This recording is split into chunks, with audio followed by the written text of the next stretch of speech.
রামপাল উপজেলা বিএনপির সভাপতি হাফিজুর রহমান তুহিনের বিরুদ্ধে ষড়যন্ত্রমূলক মিথ্যা ও ভিত্তিহীন অপপ্রচারের প্রতিবাদে বিক্ষোভ মিছিল ও প্রতিবাদ সভা করেছে রামপাল উপজেলা বিএনপি ও অঙ্গ সহযোগী সংগঠক।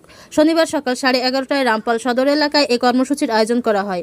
বিক্ষোভ মিছিলটি উপজেলার প্রধান সড়ক প্রদক্ষিণ শেষে এক প্রতিবাদ সভায় মিলিত হয়।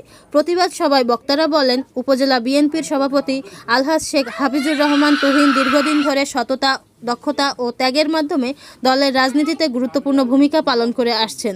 তার জনপ্রিয়তা ও সাংগঠনিক সাফল্যে ঈর্ষান্বিত হয়ে একটি স্বার্থান্বেষী মহল পরিকল্পিতভাবে তার বিরুদ্ধে অপপ্রচার চালাচ্ছে। বক্তারা আরও বলেন, একজন জনপ্রিয় ও ত্যাগী নেতার বিরুদ্ধে কুরুচিপূর্ণ মানববন্ধন এবং ভিত্তিহীন মিথ্যা প্রচারের তীব্র নিন্দা ও প্রতিবাদ জানাচ্ছেন তারা।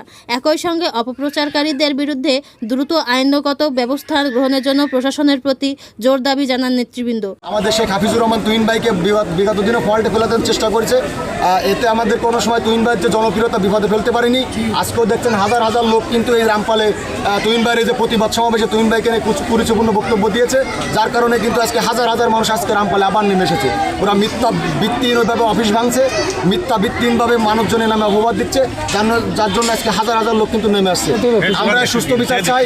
আমাদের এই আসনের নির্বাচিত নেতা lion doctor Sheikh Faridul Islam MP এবং মাননীয় প্রতিমন্ত্রী বন পরিবেশ বিষয়ক মন্ত্রণালয়ের আমরা ফরিদ ভাইয়ের কাছে এই বিচারের সুস্থ দাবি চেয়ে এবং অফিস ভাঙচুরের এই যে মিথ্যা বানোয়াট ভিত্তিহীন এই যে অপপ্রচার চালাচ্ছে এবং তুহিন ভাইকে নিয়ে যে ষড়যন্ত্র চালাচ্ছে, এটার প্রতিবাদ আমরা সবাই চাচ্ছি এবং তীব্র নিন্দা প্রতিবাদ জানাচ্ছি। এবং রামপাল উপজেলা ছাত্রদলের প্রতিষ্ঠাতা সভাপতি, রামপাল উপজেলার 40 বছর রাজনৈতিক পরিক্রমায়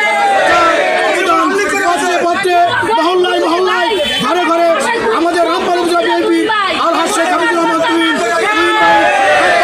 40 বছরের রাজনৈতিক পরিক্রমায় তিনি তুলে তুলে হাজার হাজার নেতাকর্মী সৃষ্টি করেছেন এবং সুষ্ঠু দ্বারা রাজনীতি রামপালে করে আসছেন। আমি আপনাদের মাধ্যমে জানিয়ে দিতে চাই, প্রতিবাদ সমাবেশ এবং এই বিক্ষোভ মিছিল কিছু কুচক্রী মহল রামপালে চাই না। আমরা সবাই মিলে রামপালে মিলেমিশে আমরা থাকতে চাই। আমাদের কেউ শত্রু না। আমরা অন্যায়কে অন্যায় বলবো আর ন্যায়কে ন্যায় বলবো। তাহলে যদি রামপালের জনপদটা ভালো থাকে, অল্প কিছু লোকজনের জন্য আজকে এই জনপদে এই সমস্যাগুলো তৈরি হয়েছে। আমরা আজকে সবাই এই যে নেতাকর্মী সবাই হাজির হয়েছে, আমরা স্মারকলিপি দেবো, প্রশাসনের কাছে স্মারকলিপি দেবো, ফরিদ ভাইকে স্মারকলিপি দেবো, জাকির ব্যারিস্টারকে আমরা সবাই মিলেমিশে স্মারকলিপি দেবো। আমরা যেন নিরিবিলি এই মাথা কাটা আমরা দেখতে চাই না, এই হাতুড়ির বাড়ি আমরা দেখতে চাই না, এই দখলের রাজনীতি আমরা দেখতে চাই না। আমরা খোঁজ নিয়ে দেখেন, আমি বিগত দিনে আমি যা ছিলাম আমার নামে কেউ কিছু করতে পারে নাই, কিছু এই 40 বছরে আমার নামে কেউ কিছু বলতে পারছে নাকি? আজকে ষড়যন্ত্রমূলক সামনে উপজেলা নির্বাচন, এদের পরিকল্পিতভাবে শিখানো বলি দিয়ে আজকে আমি কিছু জানি না। আপনারা তদন্ত করে দেখেন, যদি আপনারা তদন্ত করে যদি আমার সংশ্লিষ্টতা পান, আমাকে যে শাস্তি দেবেন সেই শাস্তি আমি মেনে নেব। এ সময় উপজেলা বিএনপি, যুবদল, স্বেচ্ছাসেবক দল, ছাত্রদল সহ বিভিন্ন অঙ্গ ও সহযোগী সংগঠনের বিপুল সংখ্যক নেতাকর্মী উপস্থিত ছিলেন।